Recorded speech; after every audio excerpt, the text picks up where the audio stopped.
Coming up on AC 24/7, former President Trump heads to New York as he faces criminal charges. The first person to hold the seat as president to ever be indicted on criminal charges.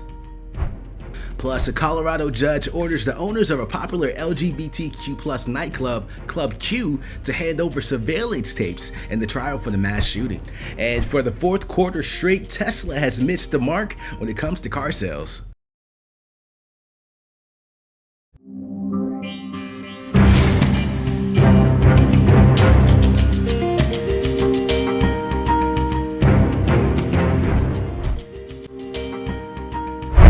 Hey there, welcome to AC 24/7. I'm your host, Lamar Baldwin. From the relative quiet of Mar-a-Lago to the bustle of New York City, former President Donald Trump traveled from Florida aboard his private jet to meet with his legal team in Manhattan Monday afternoon. Tuesday, Trump will become the first former or sitting president ever to appear in court charged with a crime. His historic surrender and arraignment now a matter of hours away. Mike Valerio is in New York with more of the legal preparations and the escalating citywide security measures.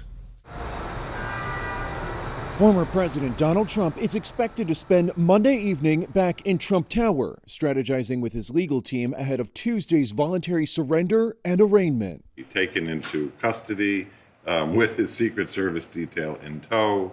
He will be booked, so he'll be fingerprinted. He'll get a NICID number, which is the New York State tracker that shows you've been arrested and charged with a felony. Trump's defense team is clear on its planned response. We will very loudly and proudly say not guilty. I very much anticipate a motion to dismiss coming because there's no law that fits this. And once the indictment is unsealed, The team will look at every potential issue that we will be able to challenge, and we will challenge it. On his media platform, Truth Social, overnight, Trump continued the drumbeat of the unproven claim that the case judge, quote, hates him. What we have to do is actually let the process play out. This is the criminal justice system in America. When it's at its best, justice is blind. That's the aspiration here. New York City leaders say there have been no specific, credible security threats so far. While there may be some rabble-rousers thinking about coming to our city tomorrow, our message is clear and simple.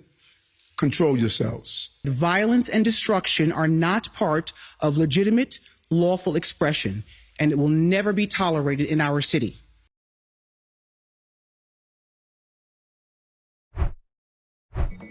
Vice President Kamala Harris is calling for private sector investments in Africa to foster innovation. The vice president wrapped up her week-long trip throughout the continent Saturday with a roundtable in Zambia.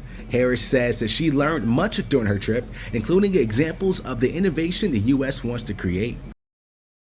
In each of these engagements, it has been clear there is a strong desire from leaders on this continent, from young entrepreneurs on this continent, to increase investments on this continent. Earlier in the day, Vice President Harris visited a farm where she unveiled more than $7 billion in commitments from the private sector that would go to climate resilience, adaptation, and mitigation across Africa. There she was shown an app created to use artificial intelligence to identify the wellness of crops. Former Secretary of State Hillary Clinton and former House Speaker Nancy Pelosi are talking global politics, national security, and the backsliding of democracy. Pelosi also spoke about why they chose to be politicians, with advice to those considering the career. When I say to people who ask me about how to get involved in politics and the rest, I always say, know your why.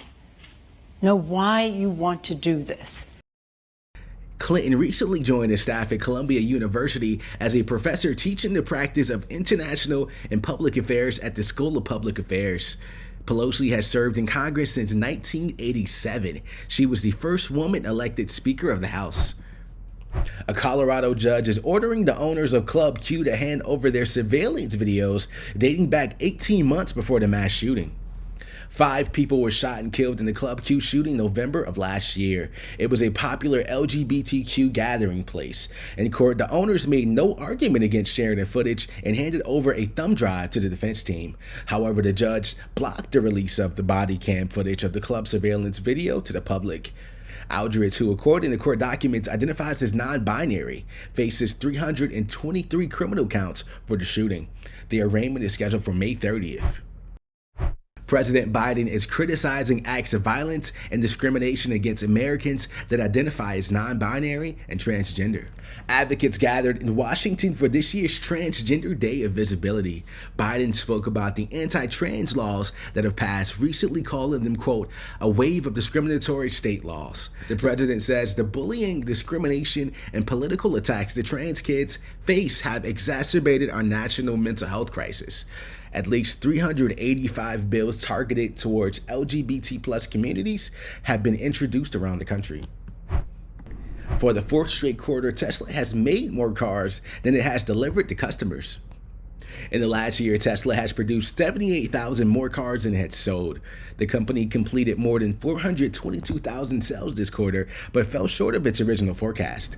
Tesla recently cut prices on vehicles, resulting in a 4% rise in sales.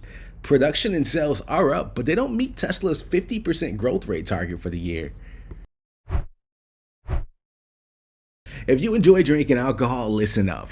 A new study says that moderate amount of alcohol every day will not protect against death from heart disease, and it won't contribute to a longer life. Researchers from Canada examined existing research on drinking habits and health of nearly 5 million people. They found that even drinking low levels of alcohol increased the risk of death. That's about 1.5 ounces per day for men and less than 1 ounce a day for women. This is one of the largest studies to debunk the belief that moderate drinking of wine or other alcoholic drinks are good for your health. You've heard of sleep conditions like insomnia and narcolepsy, but there's a less common disorder that isn't talked about as much. It's called idiopathic hypersomnia, and a person suffering from it is extremely tired during the day despite getting enough sleep. The Advocate Channel's Mandy Gaither goes over the symptoms and the ways to treat it. It can make a person feel like no amount of sleep is ever enough. Idiopathic hypersomnia can take its toll on every aspect of life. It's hard to have a job when you're needing to sleep 10 to 12 hours a day. There's social isolation. There's increased incidence of depression. We know that people who sleep excessively probably don't live as long. They have more health problems in general. Sleep physician Dr. Louis Kazaglis says those suffering from this sleep condition are exhausted when they should be awake and alert. The 2 most common complaints are sleep that's not refreshing. So you get a full night of sleep and you're still waking up feeling tired or groggy, and then sleeping way more than normal. Kazaglis says the first thing to do is simply make sure a person's getting sufficient sleep and that it's at an appropriate time. The next step is seeing if other sleep disorders are at play. Things like restless legs or obstructive sleep apnea are much more common than other conditions like narcolepsy or idiopathic hypersomnia. Once any other sleep disorders have been treated, Kazaglis says medication can help manage the sleepiness. In the last couple of years, we've seen a lot of research in this department, and we're really starting to see some advances. For Health Minute, I'm Mandy Gaither. Actor Leonardo DiCaprio is testifying in the trial against former Fuji star Pras Michael. Michael is accused of participating in a campaign finance conspiracy funded by Malaysian businessman Chow Lo. Prosecutors say they stole billions of dollars from Malaysia's sovereign wealth fund. DiCaprio is set to testify about his relationship with Malaysian businessman Lo. Lo has been indicted but remains at large, and Michael has pleaded not guilty.